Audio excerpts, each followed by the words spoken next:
आज की कहानी पारिवारिक और सामाजिक जीवन की शिक्षाप्रद कहानी है। तो चलिए आज की कहानी शुरू करते हैं। जयप्रकाश जी आंसुओं से भरी आंखें लिए हुए अपने कमरे में बैठे हुए थे और लगातार कमरे की दीवार पर लगी अपनी पत्नी की तस्वीर को निहारते जा रहे थे और अपनी पत्नी के साथ बिताए हुए सुहाने पलों को याद कर रहे थे। उनकी आंखों से लगातार अश्रुधारा बहे जा रही थी। पत्नी के जाने के बाद उन्हें अपना जीवन जैसे बहुत बड़ा बोझ लग रहा था। आज सुबह से ही जयप्रकाश जी की हालत खराब थी। उनके पेट में अचानक दर्द शुरू हुआ और उन्हें उल्टियाँ होना शुरू हो गई। शायद बासी खाना के खाने के कारण उन्हें एसिडिटी हो गई थी। आज उनका बेटा विशाल भी जल्दी ऑफिस चला गया था। जयप्रकाश जी ने अपनी बहू को कहा, बहू जरा विशाल को फ़ोन लगाकर घर बुला ले, मेरी हालत कुछ ज़्यादा ही ख़राब लग रही है, शरीर में जैसे जान ही नहीं रही। जयप्रकाश जी के इतना कहने की देर थी कि बहू सुनीता तो जैसे उन पर चिल्लाने को तैयार थी।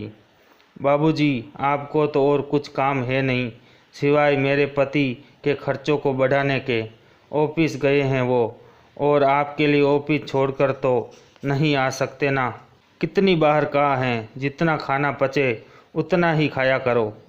खाने में तो आप किसी चीज़ का परहेज करते नहीं, सारा दिन मुंह चलता रहता है आपका। बुढ़ापे में जीभ पर काबू नहीं रखोगे तो उल्टियाँ ही करोगे। बहू की जली कटी बातें सुनकर जयप्रकाश जी चुप करके वापस अपने कमरे में बैठ गए। बैठे बैठे उन्हें याद आया कि जब भी उनका पेट खराब होता था या कभी उल्टी होती थी तो उनकी पत्नी कमला उन्हें पानी में नींबू और काला नमक का शरबत बनाकर दिया करती थी, जिसे पीकर उन्हें राहत मिलती थी। शरबत बनाने के लिए जयप्रकाश जी ने अपनी पोती प्रिया को आवाज़ दी और थोड़ा सा नींबू पानी बनाने के लिए कहा।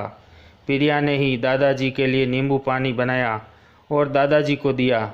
नींबू पानी पीकर जैसे ही गिलास रखने लगे तो कमजोरी के कारण कांपते हाथों से पानी का गिलास नीचे गिरा और टूट गया।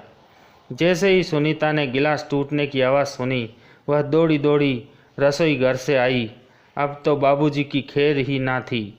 सुनीता ने बाबूजी पर तानों की बौछार कर दी। जानते हैं कितना महंगा गिलास था, आप तो कमाते हैं नहीं, वगैरह वगैरह। उसका एक एक शब्द बापूजी के दिल में तीर की तरह चुभ रहा था। अब दोपहर के 3 बजने को आए थे और उल्टियों की वजह से बापूजी का पेट बिल्कुल खाली हो चुका था और उन्हें बहुत ज़ोर से भूख लग रही थी, लेकिन बहू से कहने की उनकी हिम्मत नहीं हो रही थी, तो खुद ही उठे और रसोई में खाना डालने लगे। खाना लेकर अपने कमरे की तरफ बढ़े ही थे कि सुनीता ने रास्ते में ही उन्हें टोका और बोली, ये क्या बाबूजी, अभी तो आपको उल्टियाँ हो रही थी और इतनी जल्दी आपको भूख भी लग गई। आपको क्या दिख नहीं रहा कि आपकी उल्टियों की वजह से कितनी गंदगी फैल गई है? जाइए और पहले वह गंदगी साफ कीजिए। कहते हुए सुनीता ने बाबूजी के हाथ से खाने की प्लेट छीन ली। भूख प्यास से तड़पते हुए जयप्रकाश जी केवल बहू की तरफ देखते ही रह गए। सुबह से शाम हो गई, लेकिन जयप्रकाश जी के मुंह में रोटी का एक निवाला तक ना गया। शाम को जब उनका बेटा विशाल घर पर आया तो उसने पूछा, बाबूजी क्या बात, आपकी तबीयत ठीक नहीं लग रही? जयप्रकाश जी ने उसे अपना हाल सुनाया तो विशाल बोला, तो आप मुझे बताते, मैं आपको डॉक्टर के पास ले चलता। बेटा, वो बहू कह रही थी कि।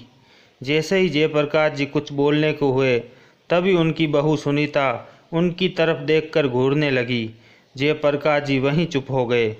बाबूजी, आप कुछ कह रहे थे, बोलिए ना, क्या बोलना चाहते थे आप? विशाल ने अपने बाबूजी से जानना चाहा। बेटा, मैं वो कह रहा था कि मेरी दवाई ख़त्म हो गई है, जब तुम कल शाम को ऑफिस से आओगे तो लेते आना। अरे बाबूजी, आपकी दवाई तो मैंने 2 दिन पहले ही ले आया था, मैंने सुनीता को दे दी थी। सुनीता, तुमने बाबूजी को दवाई क्यों नहीं दी? विशाल ने अपनी पत्नी को आवाज़ लगाते हुए कहा। सुनीता दौड़कर आई और बोली, जी मैं वो काम में भूल गई थी, अभी लेकर आती हूँ। बाबूजी ने मुझसे तो पूछा ही नहीं। अगले दिन सुबह विशाल उठा तो उसने देखा कि रसोई घर में बाबूजी बर्तन धो रहे थे। विशाल ने कहा, बाबूजी ये क्या कर रहे हैं आप? तो बाबूजी बोले, अरे दिल बहलाने के लिए थोड़ा सा काम कर लेता हूँ, मैं अपनी खुशी से कर रहा हूँ। ये सुनकर चुप हो गया। जब विशाल तैयार होकर ऑफिस के लिए निकल गया तो सुनीता बाबूजी से बोली, अच्छा तो दवाई ना मिलने पर आप मेरी उनसे शिकायत कर रहे थे और आज उनके सामने ही बर्तन धोने शुरू हो गए। थोड़ी देर के लिए रुक नहीं सकते थे? दिखाना ज़रूरी था कि मैं आपसे घर का काम कराती हूँ। तो ठीक है, आपकी आज भी खाने से छुट्टी। ये सुनकर जयप्रकाश जी बहू के आगे हाथ जोड़कर गिड़गिड़ाने लगे और बोले, बहू 2 दिन हो गए हैं मुझे खाना खाए हुए, भूख के मारे मेरी जान निकली जा रही हैं, खाने के लिए 2 रोटी तो दे दो। कहते हुए जयप्रकाश जी की आंखों में अश्रुधारा बह निकली।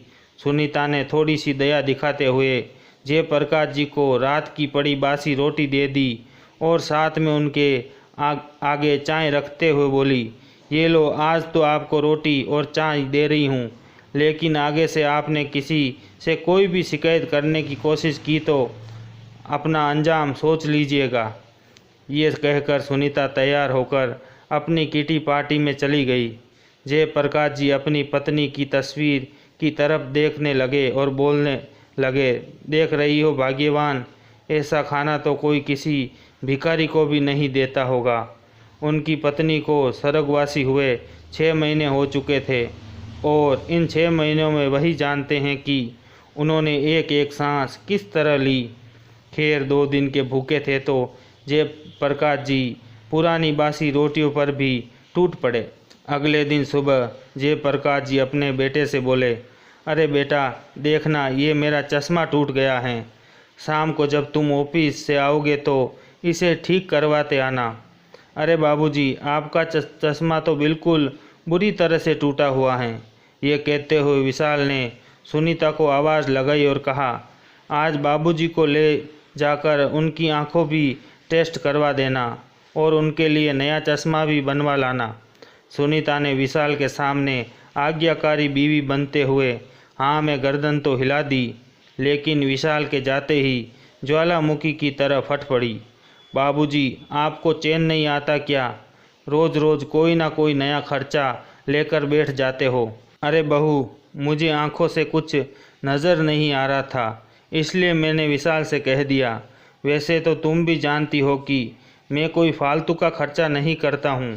जयप्रकाश जी डरते डरते बोले, अच्छा कह तो ऐसे रहे हैं जैसे सारा दिन ऑफिस में बैठते हों और काम करते हों, जिसके लिए आपको चश्मे की ज़रूरत है। सारा दिन तो आप घर में पड़े हैं और रोटियां तोड़ रहे हैं। ये बात ध्यान से सुन लीजिए, अगर 2 वक्त की रोटी खानी है तो चुपचाप अपने कमरे में पड़े रहिए। मैं तो परेशान हो गई हूँ, अगर रोज़ रोज़ यही चलता रहा तो देख लेना एक दिन वृद्धाश्रम भेज दूँगी, फिर मुझे मत कहना। जयप्रकाश जी की पोती प्रिया अपनी माँ के मुंह से रोज़ रोज़ ये बातें सुन रही थी। वह माँ के पास आई और बोली, माँ, आप दादाजी के साथ इस तरह से क्यों बोलते हो? पापा के सामने तो आप उन्हें कुछ नहीं कहते। ये सुनते ही सुनीता ने प्रिया के मुंह पर एक ज़ोरदार थप्पड़ जड़ दिया और बोली, किसने सिखाई तुम्हें ये बातें? खबरदार आज के बाद अपने दादाजी के पास बैठी तो। बहू की बातें सुनकर जयप्रकाश जी का कलेजा तो जैसे छलनी ही हो गया था। रोज़ रोज़ की इस जिल्लत भरी जिंदगी से जयप्रकाश जी की सहनशीलता जवाब देने लगी थी। वे अपने बेटे को सब कुछ बता देना चाहते थे, लेकिन यही सोचकर चुप कर जाते थे कि वे अपने घर में झगड़े का कारण नहीं बनना चाहते और बेटे बहू का परिवार नहीं तोड़ना चाहते। जयप्रकाश जी बहुत सोच विचार में डूब चुके थे। क्या करूं, किससे कहूं? इन सब बातों का जवाब वह नहीं ढूंढ पा रहे थे। वे चाहते थे कि अगर उन्होंने बेटे को सारी बात बताई तो वह बहू को नहीं छोड़ेगा। एक दिन जब विशाल अपने ऑफिस चला गया और प्रिया अपने स्कूल चली गई तो सुनीता भी तैयार होकर अपने किटी पार्टी के लिए निकल गई। तो बहुत सोच विचार करके जयप्रकाश जी बिना किसी को बताए घर से चले गए उनकी आंखें आंसुओं से भरी हुई थी। बहू के द्वारा कहा गया एक एक शब्द उनके कानों में गूंज रहा था। सुनीता जब वापस आई तो देखा बाबूजी घर पर नहीं थे। उसने सारे कमरे छान लिए, सब जगह देख लिया, लेकिन बाबूजी कहीं नहीं मिले। अरे आखिर बिना बताए कहाँ चले गए? बाबूजी, आज आने दो घर उनको, आज उनकी खैर नहीं। ज़्यादा मनमानी करने लगे हैं, सबक तो सिखाना ही पड़ेगा। लेकिन देखते देखते शाम हो गई। प्रिया भी घर पर आ गई और विशाल के आने का भी समय हो रहा था। लेकिन जयप्रकाश जी का कोई अता पता नहीं था और उधर सुनीता डर के मारे कांपने लगी थी, क्योंकि विशाल तो आते ही बाबूजी से मिलने उनके कमरे में जाते थे। विशाल के सवालों का क्या जवाब दूंगी? कहाँ चले गए, क्यों चले गए, क्या बात हुई थी, ये सब पूछेंगे तो क्या बताऊंगी? ये सब सोच सोच कर सुनीता के पसीने छूटते जा रहे थे। आखिर बाबूजी की जिम्मेदारी तो विशाल ने उसे ही दी थी। विशाल सुनीता पर पूरा विश्वास करता था और सुनीता भी विशाल के सामने बाबूजी का ख्याल रखने का ढोंग करती थी। लेकिन उसे सुनीता की असलियत का पता नहीं था। पर आज पोल खुलने वाली थी। कुछ देर बाद जब विशाल ऑफिस से आया तो वो बाबूजी के कमरे में गया और बाबूजी के ना मिलने पर सुनीता से उसके बारे में पूछा। सुनीता कांपते हुए बोली, वो आज बापूजी पता नहीं सुबह से कहाँ चले गए। क्या मतलब है तुम्हारा? क्या तुम घर पर नहीं थी? नहीं, मैं वो किटी पार्टी में गई थी। विशाल गुस्से में लाल हो गया। तुम और तुम्हारी किटी पार्टी? अगर मेरे बापूजी को कुछ हो गया तो मैं तुम्हें छोड़ूंगा नहीं। तुमसे तो मैं बाद में निपट लूँगा। कहते हुए विशाल बाबूजी को ढूंढने के लिए बाहर निकल पड़ा। विशाल ने बाबूजी को आस पड़ोस में खोजा। जैसे ही पड़ोसियों को पता चला कि बाबूजी अपना घर छोड़कर निकल गए हैं तो उन्होंने चुप रहना उचित नहीं समझा। उन्होंने सुनीता की सारी पोल खोल दी कि कैसे सुनीता बाबूजी से काम करवाती थी और बर्तन साफ करवाती थी और बदले में उन्हें खाने के लिए 2 वक्त की रोटी भी उससे ना दी जाती थी। ये सुनकर विशाल पर तो जैसे कोई पहाड़ टूट पड़ा। उसे वो पल याद आने लगा जब बाबूजी उसे कुछ कहना चाहते थे पर कहते कहते बीच में रुक जाते थे। शायद सुनीता के डर के कारण ही बाबूजी कुछ ना बोल पाते थे। कितना अनजान और कितना लापरवाह था मैं, जो मैंने सुनीता पर आंख बंद करके विश्वास किया और अपने बाबूजी की भावना को समझ ना सका। कहते हुए विशाल बाबूजी की खोज में दौड़ने लगा।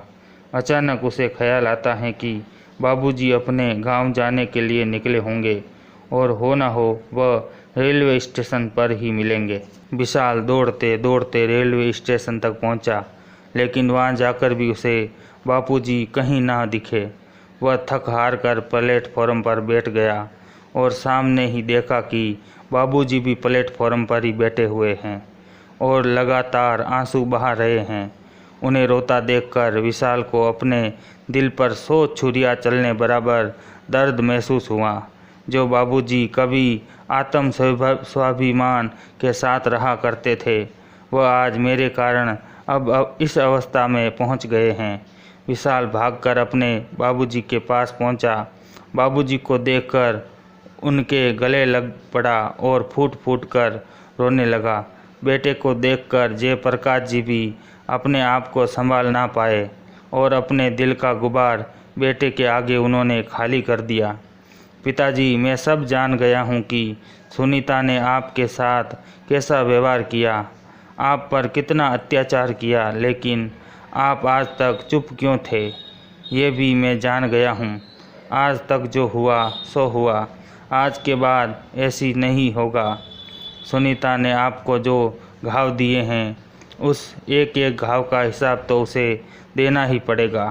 पिताजी, अब आप मेरे साथ घर चलिए। विशाल अपने बाबूजी का हाथ पकड़कर घर की तरफ लेकर जाने लगा तो जयप्रकाश जी ने घर जाने से मना कर दिया। नहीं बेटा, मैं तुम्हारे और बहू के बीच झगड़े का कारण नहीं बनना चाहता। मैं चाहता हूँ कि तुम दोनों खुश रहो। मेरा आशीर्वाद सदा तुम्हारे साथ है, पर मैं घर वापस नहीं जाऊँगा। विशाल किसी तरह बाबूजी को मनाकर घर वापस लेकर आया। घर आते ही सुनीता को देखकर विशाल का खून खौल गया।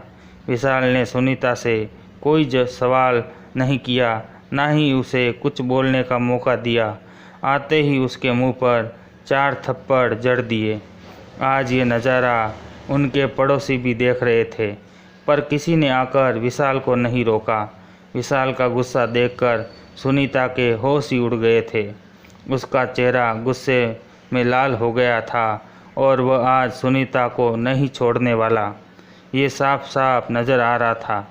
जलील औरत, मैंने तो तुझ पर विश्वास किया था, अपने बाबूजी को तेरे हवाले छोड़ा था और तूने मेरे विश्वास का गलत फ़ायदा उठाया। मैं तो यही सोचता था कि मेरे बाबूजी घर पर रहकर बहुत खुश हैं, लेकिन नहीं, तुमने तो उनका जीना हराम कर दिया और मेरे सामने उनका ख्याल रखने का ढोंग करती थी। जितना दुख तुमने मेरे बाबूजी को दिया है, उसे तो मैं ब्याज समेत तुझे वापस दूंगा। तुम अभी इसी वक्त मेरे घर से बाहर निकल जाओ। विशाल ने सुनीता के मायके में फ़ोन लगाया और उसकी मां को बोला कि आज से मैं आपकी बेटी से सारे रिश्ते ख़त्म करता हूं। आइए और अपनी बेटी को ले जाइए, मुझे इसकी कोई आवश्यकता नहीं है। और हाँ, मेरी बेटी प्रिया मेरे साथ रहेगी। तलाक का नोटिस मैं आपके घर पहुंचा दूंगा। विशाल ने जो किया वह देखकर सुनीता हक्की बक्की रह गई। जयप्रकाश जी बोले, बेटा गुस्सा शांत करो और मेरी बात ध्यान से सुनो। तुम्हें मेरी वजह से अपनी पत्नी से रिश्ता नहीं तोड़ना चाहिए। अब तुम पति पत्नी नहीं, माँ बाप भी हो। सोचो तुम्हारी बेटी पर क्या गुजरेगी। मेरा क्या है, मैं तो कहीं भी रह लूँगा। नहीं बापूजी, ये घर मुझसे पहले आपका है। इस घर में मालिक आप हो और ये घर आपसे कोई नहीं छीन सकता। अगर कोई घर छोड़कर जाएगा तो वह सुनीता होगी। मुझे अपने पिताजी की ज़रूरत है, उसे अपने ससुर की नहीं है, इसलिए वह घर छोड़कर जा सकती हैं। ये कहकर विशाल ने सुनीता के कपड़े बैग में पैक करने शुरू कर दिए।